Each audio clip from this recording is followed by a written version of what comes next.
મિત્રો, આજે વાવ થરાદની જનતાએ જબરદસ્ત રંગ રાખ્યો. જે પોતાની એકતા, સંગઠન શક્તિ અને તાકાત સડકો પર બતાવી છે. સેલ્યુટ કરું છું, વંદન કરું છું.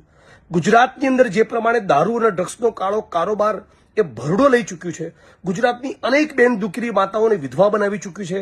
ડ્રગ્સ યુવા પેઢીને બરબાદ કરી રહ્યું છે. આના મુદ્દેની કેમ્પેન, આના મુદ્દેના એક આંદોલનની શરૂઆત થરાદથી થઈ અને એ છતાં મને એપ્રિશિએટ કરવાના બદલે જે પ્રમાણે બદનામ કરવામાં આવ્યો, એ મારી બદનામીની વિરુદ્ધમાં તમે પોતાને માઠું લાગ્યું હોય, તમારું પોતાનું અપમાન થયું, એ રીતે તમે જે પ્રમાણે મારા સમર્થનમાં રોડ ઉપર ઉતરી આવ્યા, સમગ્ર સર્વ સમાજના વાવ થરાદના લોકોને હું વંદન કરું છું, હું સેલ્યુટ કરું છું.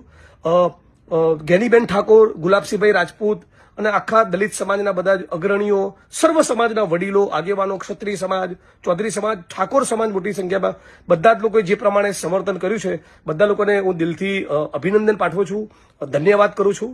અને આ જ પ્રમાણે સાથે મળીને આપણે લડતા રહીશું અને આખું થરાદ, આખું બનાસકાંઠા, આખું ગુજરાત એ ડ્રગ્સ મુક્ત બને એના માટે પ્રયત્ન કરતા રહીશું.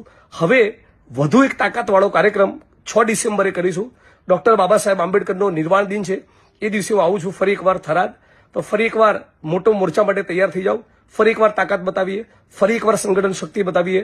6 ડિસેમ્બરે સાંજે થરાદ.